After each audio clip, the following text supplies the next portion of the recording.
모든 결과에는 반드시 과정이 있기 마련입니다. 어떤 경우에도 과정이 없는 결과라고 하는 것은 있을 수가 없습니다. 예를 들면 제가 61년생, 이제 올해 만 56세입니다. 예전에는 만으로 얘기를 안 했는데 언제부터인가 만으로 이제 나이를 이야기하는 그런 때가 되었습니다. 제가 만 56세라고 하는 말의 의미는 무슨 말입니까? 제가 태어나서부터 이 땅에 56년간을 쭉 살아왔다라고 하는 것을 의미하고 있는 것이죠. 근데 그 56년간의 기간 가운데에서 어떤 중간에 단 하루가 빠져 있다 할지라도 제가 지금 현재의 저의 모습으로 서 있을 수가 없는 것입니다. 예를 들면 16년 전인 제가 40살이 되던 해에 2월 달에 첫 하루를 만약에 내 생 가운데서 빠졌다, 그런 것은 무엇을 의미하는 것일까요? 그날 제가 이 땅에서 죽었다라고 하는 것을 의미하는 것이죠. 건너뛰고서 어떤 날 하루라도 건너뛰고서 지금까지 이렇게 살아왔다, 그런 것은 있을 수가 없습니다. 그러니까 지금 제 나이가 될 때까지 지금 이렇게 그 생존에 있다는 것은 끊임없는 이 과정으로 지금까지 이렇게 왔다라고 하는 것을 의미하는 것이죠. 11시가 지나야 12시가 오는 법이고 월요일이 지나야 화요일이 오는 것하고 동일한 원리입니다. 세상 만사가 이와 같습니다. 그런데 주님께서 승천하시기 직전에 제자들에게 남기신 유훈의 말씀을 보면 그와 같은 과정과 그리고 또 결과가 드러나 있는 것을 볼 수가 있습니다. 우리 1장 8절 말씀 우리 같이 함께 읽어보도록 합시다. 1장 8절 말씀 시작. 오직 성령이 너희에게 임하시면 너희가 권능을 받고 예루살렘과 온 유대와 사마리아와 땅끝까지 이르러 내 증인이 되리라 하시니라. 아멘. 주님의 이 마지막 유훈과도 같은 이 말씀 때문에 많은 그리스도인들이 땅끝에 대하여 많은 관심을 갖습니다. 어디가 땅끝인가? 그리고 또한 혹은 관심뿐만 아니라 땅끝에 대한 부담감도 가지고 있습니다. 주님께서는 우리들에게 땅끝까지 이르러 증인이라고 말씀하시는데 나는 도대체 지금 뭐하고 있는 거야? 이런 부담감이 있기도 한 것이죠. 그러나 이미 말씀드렸다시피 과정이 없는 결과, 그것은 있을 수가 없습니다. 우리가 정녕 진정한 땅끝까지 이르는 땅끝의 사람이 되려고 한다면 먼저 그 땅끝을 향한 각 과정에 충실해야만 합니다. 주님께서는 십자가에서 죽음에서 부활하시자마자 제자들을 땅끝으로 내몰지 않으셨습니다. 제자들로 하여금 오늘 본문 말씀 보면 먼저 예루살렘과 온 유대와 사마리아와 땅끝까지 이르러 내 증인이라 말씀하셨지만 사실은 예루살렘 이전에 한 장소가 더 있었습니다. 그것이 어딘지 여러분 추측해내실 수 있으시겠습니까? 그것은 바로 갈릴리입니다. 제자들로 하여금 먼저 주님께서는 갈릴리로 돌아가게 하셨습니다. 마가복음 16장 7절 말씀 우리 같이 함께 읽어봅니다. 시작. 가서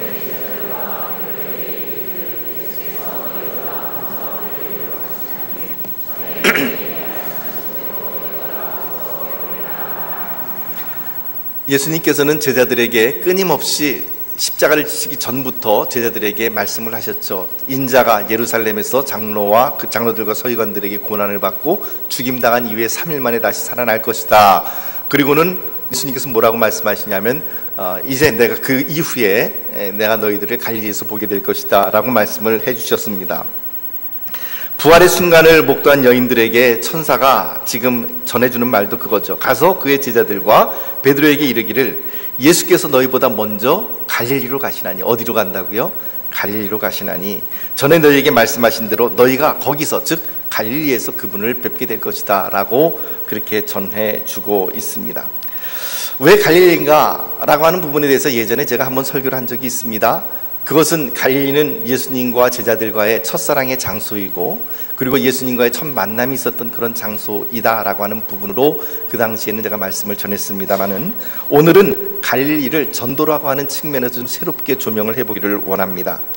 제자들에게 있어서 갈릴리는 어떤 장소입니까? 갈릴리는 그들에게 있어서 삶의 터전이 되는 곳이었습니다. 그들은 모두 다 갈릴리라고 하는 공통점을 가지고 있습니다. 물론 그들의 직업은 굉장히 다양하죠. 여러분들이 알고 있는 제자들의 직업이 뭐가 있습니까? 첫째는 어부, 또 세리마태, 그 다음에 또 누가 있습니까? 열심당원이 있었고요. 그 다음에 또 가룟유다, 즉 키리앗 유다, 키리앗이라고 하는 단어는 도시사람이라는 뜻을 가지고 있죠. 도시사람 유다, 도시사람, 촌사람, 어부, 세리, 그 다음에 열심당원, 뭐 이런 그야말로 다양한 인물군들이 예수님의 제자에 포함이 되어 있었습니다. 그런데 그 모든 다양한 인물군들이지만 그러나 그들에게 한 가지 공통점이 있었는데, 그것은 바로 그들이 모두 다 갈릴리를 그들의 삶의 터전으로 삶은 사람들이었다라는 것이죠. 갈릴리에서 태어났고, 갈릴리에서 잔뼈가 굵었고, 그리고 갈릴리에서 예수님과 함께 지냈고, 생계가 갈릴리에 달려있고, 사랑하는 가족들도 다 갈릴리에 있었습니다. 그러니까 갈릴리라고 하는 그 삶의 터전을 떠나서는 그들의 모습은 참으로 유명무실한 그런 사람들이었습니다. 그런데 부활하신 예수님께서는 제자들을 바로 그들의 삶의 터전인 이 갈릴리로 불러 모으셨다라고 하는 것입니다. 그리스도인이 된다라고 하는 것은 무엇일까요? 그리스도인이 된다는 것은 땅끝까지 나아가 주님의 복음을 증거하고, 먼 곳에 나아가 나를 알지도 못하고 우리 민족이 누군지도 알지 못하는 사람들에게 나아가 말씀을 증거하는 것이 아니라, 그리스도인이 된다라고 하는 것은 먼저 내 삶의 현장, 나를 가장 잘 아는 사람들 앞에서 예수 그리스도를 본받아 살아가는 모습으로 살아가는 것, 그것이 바로 그리스도인이 된다라고 하는 말의 의미가 아닙니까? 제자들을 먼저 갈릴리로 보내신 주님의 뜻은 그래서 이런 뜻이 있을 것입니다. 전도적인 측면에서 보면, 내 삶의 현장인 갈릴리에서 너는 진리의 모습을 보이고 있는가? 내 삶의 터전인 내 가정에서 너는 사랑의 고리로 가족들과 연결되어 있는가? 너의 일터에서 너는 그리스도인의 모습을 보이고 있는가? 내 아내 앞에서 혹은 내 남편 앞에서 너는 그리스도인답게 살아가고 있는가? 내 자녀에게 그리스도인의 본을 보이고 있는가? 내가 만나는 모든 이웃들에게 그리스도인의 말과 행동을 하고 있는가? 라고 하는 것을 주님께서는 제자들에게 질문하고 있는 것이 아니겠습니까? 제자들을 먼저 갈릴리로 돌아가게 하신 주님께서는 이처럼 제자들로 하여금 자기의 삶의 현장에서 관련된, 자신과 관련된 모든 사람들과의 바른 관계, 즉 그리스도 예수 안에서 진리와 사랑의 관계로 이어져 있는지를 스스로 점검해보고, 또한 그 예수 그리스도 안에서 그 삶의 현장에 있는 사람들에게 예수님의 모습을 증거하도록 하게 하는 것, 그것이 바로 갈릴리로 먼저 제자들을 보내신 주님의 의도라고 볼 수가 있습니다. 삶의 현장인 갈릴리에서 자기 관계를 먼저 점검을 하게 한 주님께서는 그 다음엔 어디로 올라오시냐면 예루살렘으로 제자들을 데리고 함께 올라오십니다. 그렇다면 8절 말씀 가운데에서 우리가 아까 읽었습니다만, 오직 성령이 너희에게 임하시면 너희가 권능을 받고 예루살렘과 온 유대와 사마리아와 땅끝까지 이르러 내 증인이 되리라 라고 말씀을 하셨기에, 이제 예루살렘에 올라왔다고 한다면 이제는 막바로 땅끝으로 파송을 해야 될 터인데, 그러나 본문 4절에서 5절 말씀은 우리들에게 전혀 다른 사실을 전해주고 있습니다. 4절에서 5절 말씀 우리 같이 읽어봅니다. 시작. 사도와 함께 모이사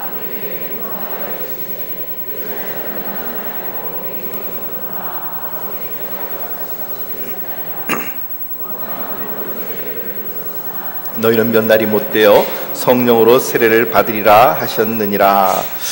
예수님께서는 제자들에게 예루살렘을 떠나서 당장 유다와 사마리아와 땅끝까지 가라라고 말씀하신 것이 아니라 먼저 예루살렘에 머물러 있으라 라고 말씀을 하십니다. 기다리라 라고 말씀하십니다. 그리고는 언제까지 기다려야 되는가? 아버지께서 약속하신 것을 예루살렘에서 기다리라 라고 말씀을 하고 있는 것이죠. 이 말씀은 우리가 그리스도인이 되었다라고 해서 땅끝을 향해서 무작정 떠나는 것이 능사가 아니라는 것을 우리들에게 보여줍니다. 여기서 아버지께서 약속하신 것이란 도대체 무엇입니까? 내게 들은 바 아버지께서 약속하신 것을 기다리라. 그 아버지께서 약속하신 것에 대해서 바로 5절 말씀에 우리에게 풀이해 주시고 계시죠. 요한은 물로 세례를 베풀었으나 너희는 몇 날이 못되어 성령으로 세례를 받으리라 하셨느니라, 이렇게 말씀하신 것입니다. 아버지께서 약속하신 것이란 따라서 성령 강림, 즉 성령 세례를 의미하는 것입니다. 물론 이 성령 세례에 대해서 우리가 여러 가지로 이야기할 것이 많이 있죠. 그러나 이 시간 우리가 주목하는 것은 성령 세례에 주목하는 것이 아니라 주님께서 떠나지 말고 그 성령 강림을 기다리라고 명하신 곳이 어디였는가? 바로 예루살렘이었다라고 하는 것에 대해서 우리가 이 시간 초점을 맞춰 말씀을 나누기를 원합니다.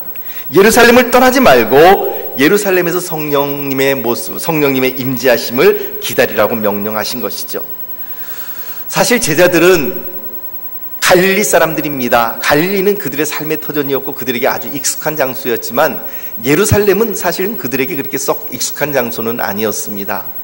예루살렘은 예수님께 부름을 받기 전에는 제자들에게 있어서 그저 1년에 3차례 3대 명절 때 한 번씩 올라와서 하나님의 성전에서 제사를 드리는 곳, 그 정도 외에는 예루살렘이라고 하는 곳에 대해서 그렇게 관계가 없는 사람들이었죠.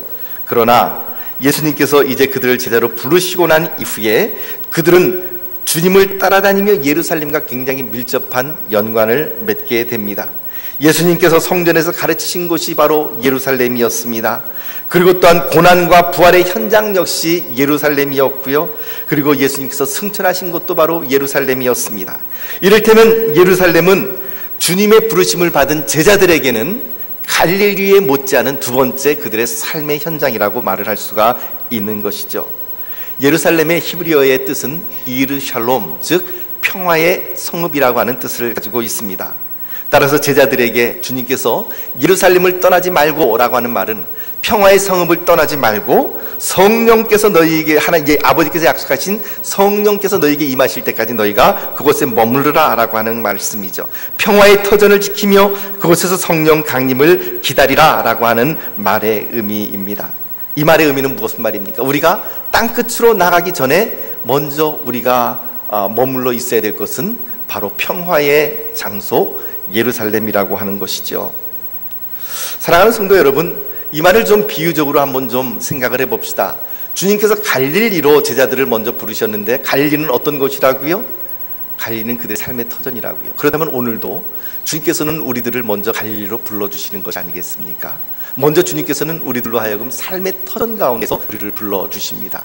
그래서 우리가 있는 가정, 우리가 있는 일터, 내가 근무하고 있는 학교, 병원, 내가 근무하고 있는 그런 사업장, 내가 일하고 있는 그 어디, 혹은 가정이든지 내 이웃들이든지 그곳이 바로 우리들의 갈릴리가 되어져야 되는 것이죠.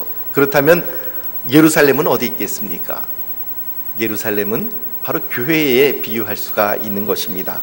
그래서 땅끝으로 나가기 전에, 땅끝의 사람이 되기 전에 반드시 삶의 현장인 갈릴리에서 사랑과 진리의 관계를 맺어야 하고, 그리고 성령님 안에서 평화의 터전인 예루살렘, 즉 교회를 거치고 교회 안에서 우리가 하나 되는 그런 놀라운 과정을 충실히 이행해야 됨을 우리들에게 보여줍니다. 그런 관계가, 그런 단계를 거쳐서 이제 유다와 사마리아와 땅끝까지 나아갈 수 있는 것입니다. 한평생 갈릴리 촌에서 살았던 제자들에게는 유대나 사마리아 역시 땅끝이나 마찬가지였습니다. 그들은 갈릴리를 떠나지 않았던 갈릴리 토박이들이었는데 이제 예수님을 따라다니며 그들의 지경이 넓어집니다. 하지만 땅끝이라고 하는 것은 제자들에게 있어서 지리적으로 아주 멀리 떨어져 있는 로마나 그리고 스페인이나 이런 장소만을 의미하고 있지는 않았습니다.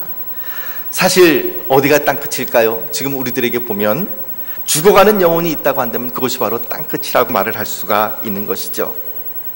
따라서 성령님 안에서 자기의 삶의 현장을 복음의 터전으로 일구는 말씀의 사람이 있는 곳이라고 한다면 그가 있는 바로 그곳이 죽은 영혼이 살아나는 진정한 땅끝이라고 말을 할 수가 있을 것입니다. 우리는 모두 길이요 진리이신 주님의 말씀을 쫓는 그리스도인들입니다. 그러므로 땅끝까지 이르러 내 증인이 되리라 라고 하는 주님의 이 마지막 명령을 우리는 반드시 지켜야만 합니다. 암만 불효자녀라 할지라도 부모의 유언 앞에서는 진지해질 수밖에 없죠. 하물며 우리 주님께서 승천하시며 우리들에게 남겨주신 이 마지막 명령을 우리가 어찌 소홀히 할 수 있겠습니까? 너희는 땅까지 이르러 내 증인이 되라. 그렇다면 그 땅끝까지 이르기 위해서 오늘 우리가 행해야 할 일은 도대체 무엇이겠습니까? 사랑하는 성도 여러분, 저는 무엇보다도 우리가 먼저 우리의 삶의 현장인 갈릴리로 되돌아가야 한다라고 생각을 합니다.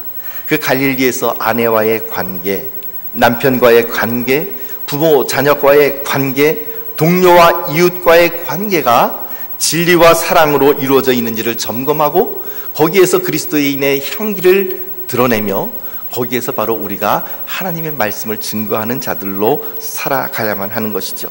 그 다음엔 어떻게 됩니까? 예루살렘으로 올라와야 되는 것이죠. 예루살렘을 지켜야 되고 교회를 지켜야 되고 교회를 중심으로 성령의 능력을 받아야만 하는 것입니다. 그래서 주님께서는 마태복음 마지막 장 마지막 절을 통해 우리 모두에게 굳게 약속해 주셨습니다. 볼지어다 내가 세상 끝날까지 너희와 항상 함께 있으리라 라고 말씀을 해 주셨습니다. 세상 끝날까지 너희와 항상 함께 있으리라.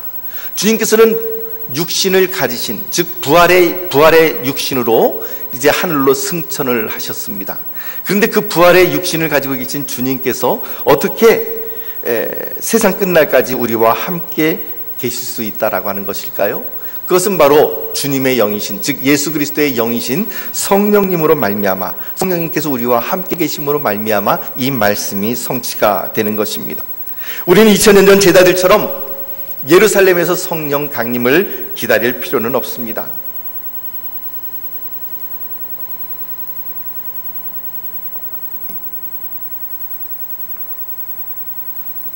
오순절 이 땅에 제자들에게 강림하셨던 그 성령님께서는 지금도 이 시간 여러분들과 함께 임재하고 계십니다. 그것을 믿으십니까?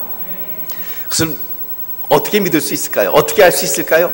지금 여러분들이 이 자리에 예배를 드리러 나와 있다는 것 자체가, 그리고 여러분들의 입으로 예수님이 나의 구주이십니다 라고 하는 것을 고백하는 것 그 자체가 우리 안에 성령께서 계시다라고 하는 것을 증거해주고 있는 증거입니다. 고린도전서 12장 3절 말씀을 보게 되면 아무도 성령으로 말미암지 않고는 예수를 주라고 하실 수가 없느니라 라고 말씀을 하고 계시죠. 우리가 예수님을 나의 구주라고 고백할 수 있다는 것은 내 안에, 내가 스스로 고백하는 것 같지만 그러나 내 안에 성령께서 계시지 아니하시면은 불가능한 일인 것입니다. 그런 의미에서 이미 그리스도 이 제자들이 성령님의 강림을 간구하며 예루살렘에서 그들이 머물렀던 그 과정이 이미 우리들에게는 통과가 된 그런 상황이라고 볼 수가 있는 것이죠. 오순절 이 땅에 강림하신 성령님께서는 이미 여러분들과 우리와 함께 계십니다. 성령님께서 계시는 이 자리에 나와 있는 사랑하는 성도 여러분, 이제 그렇다면 우리는 어디서부터 시작해야 되는가? 우리의 갈릴리 예루살렘으로부터 새롭게 시작을 해야만 할 것입니다. 주님께서는 이미 우리들에게 성령으로 함께 계시고 그리하여 우리의 삶의 현장 가운데에서 우리의 혈육에게 말씀을 증거하는 증인으로서 우리들을 불러주셨습니다. 한번 이렇게 질문을 해보죠. 땅끝이 도대체 어디겠습니까? 땅끝은 내가 서 있는 이곳 지구 한반도의 반대편인 중남미 쪽에 그쪽이 땅끝일까요? 물론 여러 가지 해석을 할 수 있겠지만 한번 이렇게 생각을 해보는 것도 재미있을 것 같습니다. 내가 서 있는 이 자리에서 가장 먼 곳은 어디인가? 지구를 한 바퀴 돌고 돌아서 바로 내가 서 있는 이 자리가 세상은 어떻게 보면 가장 먼 장소일 수가 있는 것이죠. 가장 가까우면서도 가장 먼 곳일 수 있는 그것이 바로 땅끝입니다. 그렇다면 땅끝은 어디일까요? 땅끝은 내 사무실이고, 땅끝은 우리 가정이고, 땅끝은 내가 근무하고 있는 직장이 될 수 있는 것이고, 땅끝은 바로 내 옆집에 살고 있는 이웃일 수가 있는 것입니다. 사랑하는 형제 자매 여러분, 오늘 우리는 10월에 있을 새생명 전도 축제의 선포식을 갖습니다. 비록 우리가 선교사님들처럼 해외에 나가지 않는다 할지라도 본문 사도행전 1장 8절 말씀, 너희가 오직 성령이 너희에게 임하시면, 이미 우리에게 성령이 임하셨습니다. 너희가 권능을 받고 예루살렘과 온 유대와 사마리아와 땅끝까지 이르러 내 증인이 되라 라고 말씀하신 이 주님의 말씀이 오늘 우리들에게 그대로 유효한 것입니다. 사랑하는 성도 여러분, 오늘 저와 여러분들의 땅끝은 어디입니까? 오늘 그 땅끝에서부터 시작을 해봅시다. 그 땅끝은 어디입니까? 바로 내가 서 있는 이 자리, 우리 가정, 우리 직장입니다. 먼저 갈릴리에서부터 시작을 해보기를 원합니다. 가족과 친지와 친구와 이웃으로부터 시작을 합시다. 그들을 품고 기도하며 나아갑시다. 그들을 교회로 이끌어서 구원의 자리에 이르게 합시다. 그러다 보면 우리는 알게 될 것입니다. 내가 있는 바로 이 자리가 세상의 땅끝이라고 하는 사실을 말이죠. 우리 함께 기도하겠습니다.